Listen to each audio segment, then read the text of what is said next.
Amis des QDN, bonjour. Bon bah finalement, vu la météo et que ça a commencé à s'entasser un petit peu, j'ai décidé de tourner ce QDN. Alors, allons-y.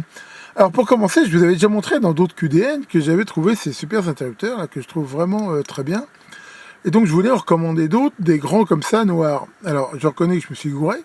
Je rappelle que souvent sur les sites de vente, en particulier Ali ou Banggood, il y a plusieurs options de couleurs, de taille et tout. Et donc là j'avais bien choisi la taille mais mal la couleur. Et donc j'en ai reçu des argentés comme ça. Alors ils fonctionnent très bien, c'est pas le problème, mais c'est pas le modèle que je voulais. Alors je rappelle qu'il y a plusieurs couleurs, font à la fois contact et vont sinon permettre, voilà comme on peut le voir, de s'allumer en plusieurs couleurs. Je vous avais déjà montré ça, vert, donc en rouge comme ça, en vert ou en bleu. Voilà. Et je trouve que c'est intéressant parce que ça peut permettre d'avoir des interfaces sympas. Enfin bon, je pourrais quand même les utiliser, bien qu'ils soient brillants. Et alors en même temps, dans les brillants, j'en avais reçu un qui, lui, par contre, avait un défaut, que j'ai mis à part ici, qui est bloqué en fait, on ne peut pas appuyer dessus. Il a un défaut.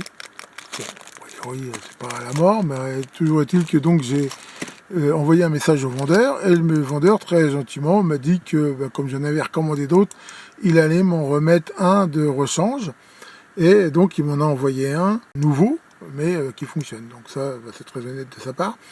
Donc là, on peut voir aussi que c'est livré avec ces joints qui sont importants. Il y en a 2 par interrupteur pour le mettre. Alors après, donc j'ai recommandé des noirs, et là, je me suis encore gouré. C'est pas vrai. C'est que dans les noirs, en fait, il y en a aussi qui ont le symbole ici de marche-arrêt lumineux. Et c'est pas ce que je voulais. Alors c'est pareil, je pourrais les utiliser, mais décidément... Alors ça doit être la vieillesse, je suppose. Donc on peut voir que c'est ces modèles qui sont pas mal aussi, lumineux, mais qui peuvent être réservés à le système de mise en route.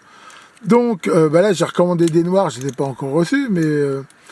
décidément, je me gourme. Enfin, c'est pas grave, ça me fait un stock que je pourrais toujours utiliser. Et sinon, ces boutons, ils sont très très bien. Et je rappelle, ça existe en différentes tailles et tout. Je vous les conseille plutôt. Alors, tant qu'on est dans l'électronique, c'est un internaute qui m'avait mis sur le groupe Facebook, je crois qu'il avait trouvé ça. Et j'ai trouvé que c'était en effet une bonne idée.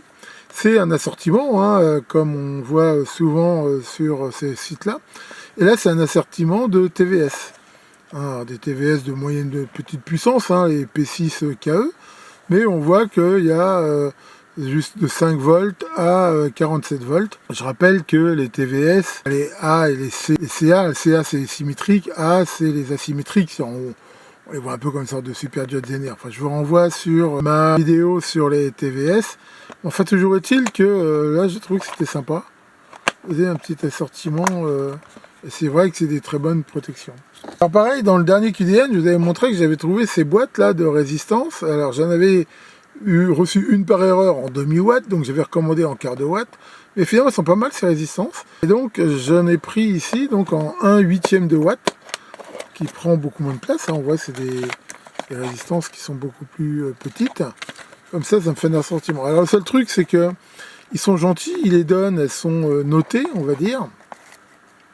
Donc ça, c'est sympa de leur part. Le seul truc, c'est que c'est absolument pas trié. Ce qui fait que quand on recherche une valeur, très très long. Donc j'ai pris un peu de temps un soir pour les trier, ce qui fait que maintenant, c'est beaucoup plus facile de trouver la valeur qu'on veut. Ici, mais voilà, je les laisse dans leur boîte, c'est facile à trouver comme ça. Alors au niveau alimentation, j'ai trouvé ce truc-là. Ça c'est pareil, c'est pas mal. En fait, c'est un adaptateur de ces jacks là qui sont sans doute quasiment les plus couramment utilisés, vers toute la ribambelle de différentes tailles de ce genre de prise là, où on voit que y en a de plein de sortes différentes. Donc grâce à ça, ça permet en fait de s'adapter, et ça je vais garder dans le lab, ce qui fait au moins quand je fais des tests, j'aurai toujours le bon truc. Ça c'est plutôt pas mal. Pareil, je me suis aperçu que j'avais plus tellement ce genre de prise là, qui ma foi sont bien pratiques pour faire des adaptateurs ou des trucs comme ça. Donc là, voilà, j'en ai repris, en fait c'est 5 couples comme ça, donc mâle-femelle, mais qui permettent, comme on le voit, de facilement y brancher ce qu'on veut. sans soudure, sans rien, donc ça c'est pas mal aussi. J'ai pris ces petits haut-parleurs. Alors ces petits haut-parleurs, ils ont deux caractéristiques intéressantes. Un, ils sont ultra plats. Là on voit qu'il y en a deux, mais chaque haut-parleur vraiment est très très plat, donc ça permet de les mettre dans un boîtier, dans un truc, ça prend pas de place. Et surtout, ils n'ont pas une impédance comme souvent de 8 ou 4 ohms, ils ont une impédance de 50 ohms. Et ça, pour des petits montages genre Arduino ou autre, quand on veut utiliser des fonctions tonnes et autres, bah, c'est quand même beaucoup mieux. Parce que comme ça, c'est vrai que ça n'a pas une super puissance, 0,5 watts, mais ça permet éventuellement de ne pas consommer de courant. Donc ça, ma foi, j'ai trouvé que c'était plutôt intéressant ces petits HP, donc j'en ai pris deux, l'autre deux. Pareil, je vous ai montré il n'y a pas longtemps CP, je sais plus combien, qui était un petit testeur de photocoupleur. Et je me suis aperçu que j'avais quasiment plus de support dit ZIF. ZIF, ça veut dire Zero Insertion Force. Et donc là, j'en ai acheté des 16 et des 20 ici. Donc ça, c'est pareil, ça coûte pas très cher. Mais c'est vraiment très pratique ici pour faire des systèmes de test. Alors ça, c'est des résistances un petit peu spéciales. C'est des résistances qui ne résistent pas. C'est des résistances 0 ohm. Si on regarde leur notation, bon, je ne vais pas les sortir, mais on voit bien, elles ont juste un petit anneau noir tout seul au milieu. Et ça permet de faire des straps en fait, mais qui sont plus faciles éventuellement à manipuler et qui soulèvent aussi un petit peu des fois des PCB, ce qui est déjà pas mal. Donc j'en avais tout un lot, puis en fait je me suis aperçu que j'avais tout utilisé. Donc là j'en ai repris, ça coûte que dalle. Généralement c'est aussi utilisé pour les machines d'insertion automatique. Enfin voilà, c'est donc des résistances 0 ohm. Pareil, il n'y a pas longtemps j'ai eu besoin de ces petites plaquettes. J'en avais en micro USB, mais pas en USB-C, qui devient maintenant la norme. Et donc là j'en ai repris. Voilà, en fait, c'est des petites plaquettes comme ça, qui permettent de se recabler facilement. Parce que c'est vrai que ces prises-là, souvent à monter soi-même, c'est pas évident. Bon, j'ai repris tout un lot là de PC 817, c'est des photocoupleurs très classiques.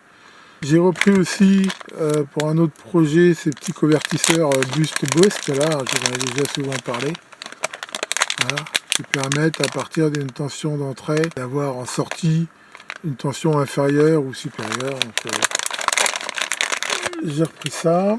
Ça, c'est des capteurs de température, les fameux DS16B20 de chez Dallas Semiconductor, qui utilisent un bus un peu spécial qu'on appelle le bus One Wire. C'est un bus à un fil et qui permet éventuellement d'en mettre plusieurs et tout. Et donc, ça, j'en avais plus, j'en ai repris. Là, je vous ai montré dans le dernier QTN, j'avais trouvé des petits variateurs de moteurs triphasés, mais ils ne marchent pas avec les moteurs que j'ai, mais a priori, c'est peut-être pas les bons moteurs. Donc là, pour faire des tests, en fait, j'ai pris, alors c'est des petits moteurs très petits, très légers, c'est des moteurs qui doivent être utilisés dans les drones, je suppose. Et donc, là, ça va permettre donc de faire des tests. Alors, je vous montrerai ça.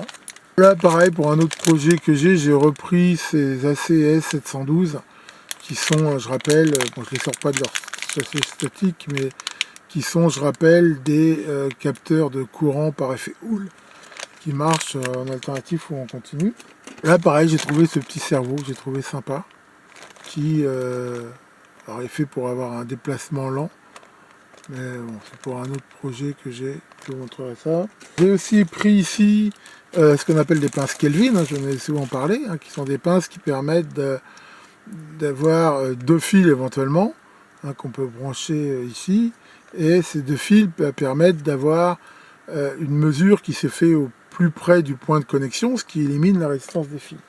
Alors pourquoi je l'ai pris? Je les ai pris parce que mon DR5000, là, qui est un très très bon LCR mètre, il est livré avec ce système là, et c'est des pinces croco de merde. Et ça, j'en peux plus de ces pinces, donc je vais bricoler ça de façon à y mettre des pinces Kelvin et peut-être un fil un peu plus long. Et à mon avis, ça sera bien meilleur pour les mesures. J'ai pris aussi, je vous ai déjà montré ces petits trimmers là, qui sont bien, qui ont des petites vis qu'on peut manipuler à la main, et je me suis aperçu que ça existait aussi en modèle pour être monté à l'horizontale. comme j'utilise beaucoup des 10K, j'en ai pris ici des petits 10K. Bon, ça c'est pareil, j'ai craqué quand j'ai vu ça. C'est un petit kit qui permet a priori de faire des musiques rigolotes. Et donc, je crois, un jour j'aurai 5 minutes, je montrerai ça à mon côté gamin. J'ai repris des lames ici de nickel qui sont montées avec de la soudure par points des batteries entre elles. Donc là, on a une bonne longueur. Ça, alors c'est pareil, je vous avais montré dans une vidéo il y a très longtemps la différence entre le vrai Capton, le bon, et le truc chinois. Mais le truc chinois, il est pas terrible au niveau de tenue en température, mais souvent, quand même, pour faire des trucs tout venant, il coûte quand même beaucoup moins cher. Donc là, j'en ai repris un rouleau pour les trucs où j'ai pas besoin de super qualité, ici. Alors ça en fait, j'en ai commandé 3 un petit peu de ces trucs-là, mais de modèles différents. Enfin, j'en ai déjà reçu un. Alors c'est quoi? C'est un embrayage électromagnétique. Comme on voit ici, l'engrenage tourne librement par rapport à cet axe. Mais si on l'alimente, alors normalement 24 volts, mais en 12 volts, il marche déjà pas mal. À ce moment-là, il y a un système électromagnétique qui rend l'axe ici solidaire. Et ça, je vais probablement utiliser ça pour la porte du Mechalab, je vous montrerai ça. Mais je vais sans doute utiliser ce truc-là. Lors de ma dernière vidéo RAQ, je vous avais montré que j'avais trouvé ces espèces de chargeurs là, qui étaient des vraies merdes, enfin des vraies merdes, c'est-à-dire qu'en fait ils annonçaient des puissances phénoménales de 120 ou 140 watts, alors qu'en fait mesurés, ils peuvent donner 10 watts maximum et encore toutes sorties confondues ici. Donc je les ai réétiquetés avec ce qu'ils valent vraiment. Alors, ça ne m'empêchera pas de les utiliser, mais enfin voilà, ils respectent pas du tout la norme. Par contre, je vous avais montré celui-ci qui lui est bien meilleur et respecte réellement la norme. Alors j'ai repris ici ces petits câbles qui sont intéressants, vu qu'ils montrent ici la puissance. Et j'ai trouvé aussi ce petit adaptateur qui permet justement éventuellement de mesurer les tensions. Ici, voilà, donc là, je ne sais pas si on voit bien, voilà, par exemple, là, je l'ai réglé sur 12 volts, on voit que j'ai bien 12 volts, et il y a différentes fonctions. Voilà, on peut avoir ici le temps de chargement, l'état de la batterie, ainsi de suite. On a aussi éventuellement, alors c'est une interface sensitive, voilà, la courbe d'évolution dans le temps de la tension et de la charge. Et toutes ces infos là, donc on peut choisir la langue. Alors la langue c'est pas facile, par défaut il est en chinois, il faut taper 3 fois pour sortir. Voilà, et ici pareil le courant, l'évolution du courant. Enfin, voilà, c'est assez complet et ça permet éventuellement donc de tester. Si vous avez une charge ou quelque chose, déjà vérifiez que votre chargeur a exactement ce qu'il donne et éventuellement que si il est censé le faire, il monte bien ici en tension. Bien, alors là, j'ai trouvé cette petite pince là, qui est, on peut le voir, une pince qui permet de couper, mais voilà, je veux dire, avec une attaque quasiment verticale. Et ça, c'est vrai qu'il y a des fois, on n'a pas trop accès. Alors j'avais pas de pince comme ça, je l'ai pris, elle est plutôt bien d'ailleurs. Le manche est très agréable et il y a un bon ressort de rappel. Donc ça va sans doute m'être utile. En parlant de pince, alors ça c'est pour le Mechalab, parce que j'en avais une ici, mais pas dans le Mechalab. J'aime bien ces petites pinces là, parce qu'elles permettent de faire des fois des boucles très facilement. C'est normalement utilisé pour la bijouterie, mais on peut l'utiliser comme on veut. Donc on peut choisir différents diamètres. Voilà, et on fait comme ça. Et voilà, et on voit que ça permet de faire des boucles très facilement, comme ça. Alors j'ai pris ces petits sets aussi, j'en avais déjà, mais là c'est pour mettre en fait dans mon bureau. C'est très pratique, c'est pour nettoyer.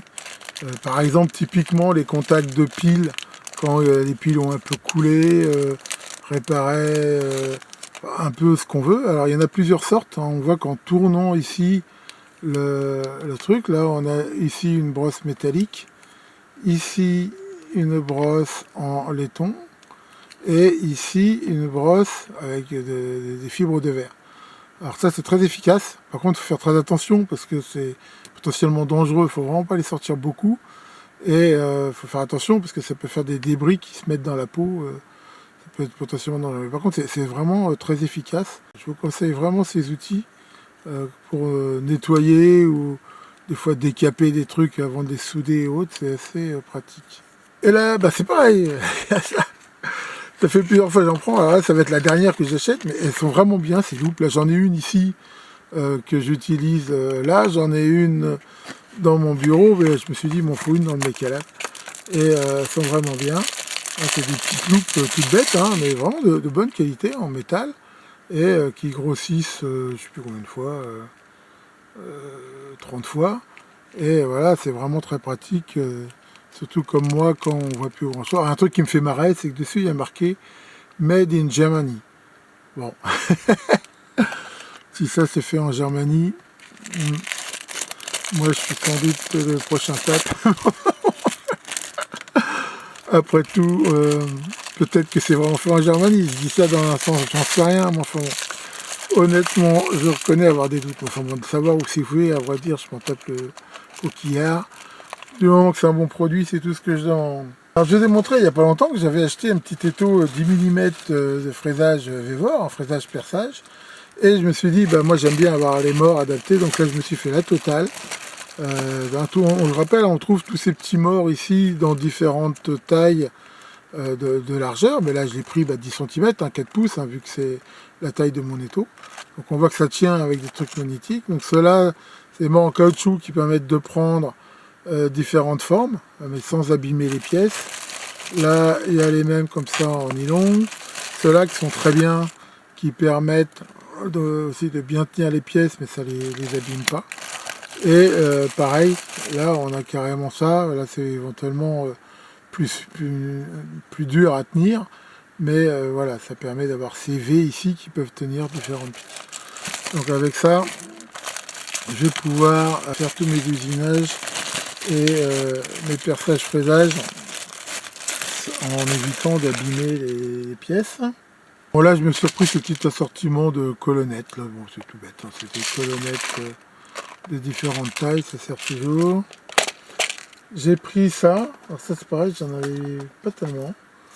C'est très pratique, c'est des rondelles, mais des rondelles très fines.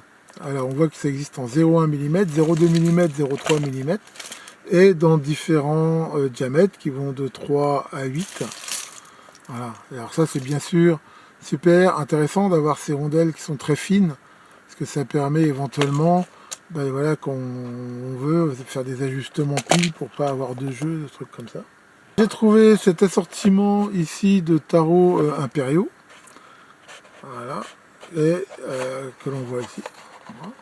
Et si on regarde bien, c'est tous les raccords, on va dire un peu standard qu'on retrouve en plomberie, 1,8, 1/4, 3,8, 1,5, 3/4. Et ça, c'est vraiment intéressant, éventuellement, pas forcément pour tarauder à partir de zéro, mais surtout pour nettoyer les pièces ou refaire les filets. Et là, j'ai trouvé que c'était vraiment sympa. Alors, en parlant de tarot, j'ai retrouvé ici, j'en avais déjà, mais pas dans tous ces diamètres-là. Ça, c'est des tarots un petit peu spéciaux. C'est ce qu'on appelle des tarots à refouler. C'est-à-dire que contrairement à un tarot normal, enfin, je veux dire standard, qui fait des copeaux, c'est-à-dire qui coupe la matière et qui fait des copeaux qu'il faut évacuer, ces copeaux-là, on voit qu'ils n'ont pas de gougure et ils sont calculés pour marcher simplement par déformation de matière. En gros, ça imprime une empreinte dans le métal. Et ces tarots-là, ils ont un avantage, ils ne font pas de copeaux, donc généralement ça ne bourre pas et tout. Par contre, il faut faire attention, la règle de perçage n'est pas la même que sur les autres tarots. Alors, il y a une formule. Bon, enfin, si on trouve des tableaux, facilement, il faut chercher un tarot à refouler. Par exemple, pour 2-3 mm, il faut percer à 2,8. Il ne faut pas percer à 2,5. Enfin, voilà. Ça, l'avantage, c'est que là, j'en ai trouvé surtout en petite taille, en 2 et en 2,5. Et ça, dans bien des matériaux, ça marche plutôt très bien. Je veux dire, ça ne fait pas de copeaux, ça ne fait pas de saleté, quoi. Donc, ça ne bourre pas, quoi. Sinon, j'ai aussi trouvé ce jeu de forêt au tungstène. Alors il y a 3, 4, 5, 6, 8, 10. Et alors, on peut voir que voilà, c'est pareil. Apparemment, il y a des sortes de plaquettes qui sont ramenées dessus. Et ces gougures assez longues pour évacuer les copeaux. Et alors, je ne l'ai pas encore essayé, je vais être franc. Enfin bon, si on en lit la présentation, apparemment, ça perce à peu près tout. Faudrait que j'essaie, mais je trouve que ça peut être intéressant. J'ai aussi trouvé ce forêt qui est assez bizarre. Voilà, on peut voir qu'il a une pointe comme ça, qui est assez bizarre. Et d'après, que ça fait des super trous. Pareil, honnêtement, j'ai pas encore essayé. J'en ai pris un pour voir. Et puis, bah, pareil, pour un autre projet, là, j'ai repris toujours pareil, ces espèces de petits câbles métalliques gainés dans du plastique, là. Voilà, comme je dis, avant, on en trouvait chez Decathlon pour la pêche, mais on n'en trouve plus maintenant. Et ça, bah, pour faire des petits servomécanismes, des petits trucs comme ça, c'est assez sympa. Donc j'en ai pris deux. Bon, et pour terminer donc ce petit QDN, donc là j'ai retrouvé aussi ces réglés là métalliques qui font aussi ce qu'on appelle un trusquin hein, quelque part. Voilà, qui grâce à cette petite butée réglable permettent de très facilement reporter des mesures ou en prendre. C'est vraiment très pratique. Donc là celui-là je l'ai pris pour le Mecalab. Fait 50 cm et celui-ci fait 20 cm. Et c'est vrai que c'est quand même très pratique. Ces petits trucs-là, il n'y a pas photo. Et on voit que d'un côté c'est en pouces, de l'autre en métrique. Bon, moi je suis plutôt métrique. Hein. L'impérial, c'est pas ma tasse de thé. Ensuite, j'ai trouvé ces petits tapis silicone là, qui sont très très pratiques. Et pareil, ça c'est pour remettre dans mon bureau. J'ai repris ici de ces gaines qui sont des gaines en fibre de verre. Alors là j'en ai en 1 mm de diamètre et en 1,5. Et c'est très pratique ces gaines parce qu'elles résistent très bien à la chaleur. Donc déjà même quand je fais du protoboard, hein, des fois j'ai l'impression, ouais c'est ça. En fait je voulais en reprendre de là comme ça, mais celle-là, en gros, là je pense qu'ils ont un petit peu menti. Ils disent que c'est du diamètre 1, ou alors c'est le diamètre intérieur. Parce que pour le protoboard, j'utilise celle-là. Il faudra que je regarde si j'en trouve de la plus petite. Parce que celle-là, on voit qu'elle rentre à l'intérieur de là. Donc, mais ça, c'est vraiment quand même des fois très pratique, hein, ces gaines. À la mesure où bah, si on a des trucs qui potentiellement chauffent, hein, ça isole bien de l'électricité, mais surtout de la chaleur. Et puis finalement, bah, j'ai acheté des matières premières. Parce que là, par exemple, l'autre fois, j'étais dans un magasin de bricolage, hein, le Roi Merlin pour pas le nommer. Et je cherchais un petit bout d'alu. Et quand j'ai vu le prix qu'ils vendaient ça, je me suis dit, bah non, heureusement qu'ils ne vendent pas de l'or. Hein. Et donc là, j'ai vu que bah, c'est pareil, sur Ali, on trouve quand même des matières premières à des prix qui sont quand même très intéressants. Donc là, j'ai pris ces deux barreaux d'alu, là, que je peux ensuite, bien sûr, réusiner comme je veux avec ma fraiseuse. Hein. J'ai eu quand même à des prix bien plus intéressants. Pareil, j'ai pris ce truc là, je crois que c'est du pomme ou un truc comme ça, enfin, ce plastique là, qui s'usine super bien, ça j'utilise ça fréquemment. Et j'ai aussi pris ça, alors ça en fait c'est quoi? C'est des petites tiges d'acrylique. Elles ont l'avantage, tiens, on peut essayer de la montrer, de guider la lumière. Et on peut éventuellement les retravailler, par exemple, là je sais pas si on voit bien, mais si je la mets devant une LED, voilà, on voit que, là j'ai mis sur une LED verte, on voit bien que ça ressort ici, la lumière verte, assez bien au bout. Et donc, bah ça c'est pour... bon, en fait, j'en avais pas besoin de tout ça, mais bon, j'ai pris le lot. Voilà donc pour ce 120e QDN. Hein. Comme d'habitude, je mettrai en commentaire de la vidéo les liens de là où j'ai trouvé ces objets que je vous ai présentés. Alors c'est vrai qu'en ce moment, j'ai peut-être un peu plus de commandes que d'habitude, mais là l'idée c'est essayer de compléter tous mes stocks avant que peut-être là ils mettent en place ces limitations ou ces droits de douane. On sait pas trop ce qu'ils veulent faire. Mais enfin bon, c'est comme ça. Tiens, Caroline, ça va Caroline? Tu te demandais, est-ce que moi j'ai un don particulier pour quelque chose? Ah oui. Moi je peux faire des calculs de tête d'une extrême complexité très rapidement. Demande-moi n'importe quel calcul, tu vois, je le fais à une vitesse incroyable. La racine cubique de 79,507 par exemple, 42. Non, c'est 43. Ah ouais, bon, enfin bon, j'étais pas loin. De toute façon, j'ai dit que je les faisais super vite les calculs, j'ai pas dit qu'ils étaient justes. Là-dessus, bricolez bien et à très bientôt pour de nouvelles vidéos.